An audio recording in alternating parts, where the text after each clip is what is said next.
Bonjour, je m'appelle Yoann Lucas, je suis directeur de Coordinov, un dispositif d'appui à la coordination qui accompagne les personnes et les professionnels face à une situation, un parcours de santé complexe, donc spécialisé notamment en oncologie, soins palliatifs et en gériatrie. Je m'appelle Chantal Caillabé, je suis directrice générale de l'association Delos APU 78. C'est une association qui s'occupe de personnes en situation de handicap, handicap intellectuel, autisme, handicap psychique.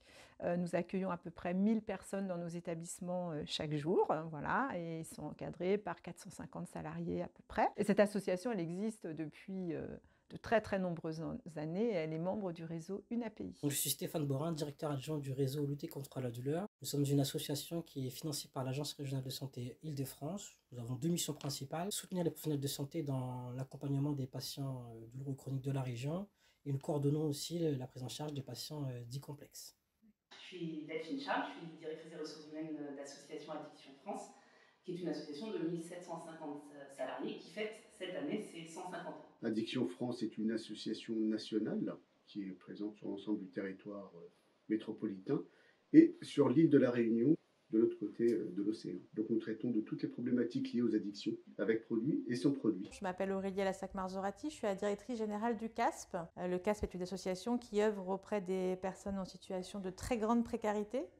Nous avons des maraudes, des accueils de jour, des centres d'hébergement d'urgence, mais aussi du logement, qui sont destinés à accueillir, à accompagner, à proposer un toit à tous ceux qui en ont besoin.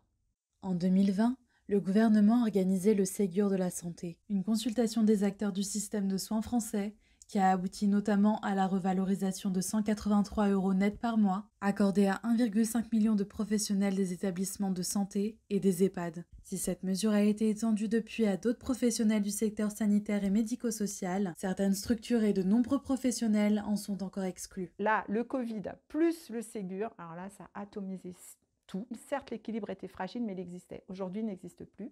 Donc, évidemment, les métiers oubliés, c'est dramatique. Même au niveau des cadres, on arrive à ne plus trouver de cadres. J'ai des collègues, par exemple, qui ont du mal à trouver des chefs de service, des directeurs, alors notamment les directeurs, puisque les chefs de service ont été revalorisés, pas les directeurs. Donc, du coup, vous avez des décalages qui se sont créés et que les gens trouvent quelque part injustes, même s'ils ne le disent pas. Mais en tout cas, c'est une réalité. On a à la fois chez les directeurs d'établissement, chez les secrétaires, un profond sentiment d'injustice, mais on a également une difficulté, une incompréhension de nos professionnels qui sont sur les métiers de la prévention. Ils ont le sentiment que leur métier aujourd'hui est dévalorisé et s'interrogent à une reconversion ou à la démission pour aller vers d'autres acteurs qui pourraient leur faire percevoir cette revalorisation. Je pense aux conseillers en insertion professionnelle. Je pense aussi à ceux qui interviennent autour du droit, qui interviennent sur le plan juridique auprès des personnes en situation de précarité. Je pense aussi à toutes ces femmes et à tous ces hommes qui gèrent des multi-accueils. Et puis je pense aussi, et j'y tiens tout particulièrement, à toutes ces femmes et à tous ces hommes qui agissent dans l'ombre. Sans ces hommes d'entretien, sans ces femmes de ménage, sans ces hommes de maintenance, eh bien nos sites ne pourraient pas continuer à exister, ne pourraient pas proposer des conditions d'accueil digne. Et donc ceux-là, eh bien aujourd'hui, ils n'ont pas le droit à cette revalorisation dite Ségur. Pourquoi ? Je ne le comprends pas. Donc concrètement, cette situation impacte directement notre structure. Nous avons du mal à recruter et à garder nos professionnels de santé, qui sont infirmiers, médecins, psychomotriciens ou administratifs, face à la concurrence des autres structures.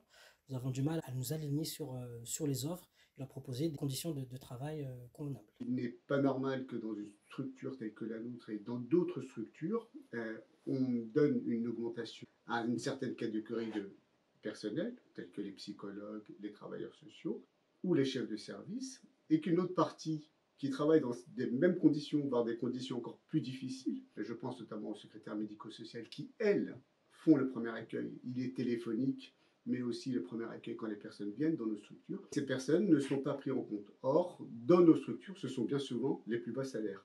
Ce sont des professionnels, deux L, eux, très souvent, ils font un travail quotidien exemplaire, avec une lourde charge. Et je considère que par rapport à leur expérience, par rapport à leur formation, par rapport à leur mission au quotidien, ce sont des métiers clairement sous-payés. La juste reconnaissance des métiers de l'humain passe par l'octroi immédiat du Ségur à l'ensemble des salariés du secteur. Relayez notre appel et soutenez notre mobilisation pour qu'enfin, celles et ceux qui se consacrent aux autres soient considérés et reconnus à leur juste valeur.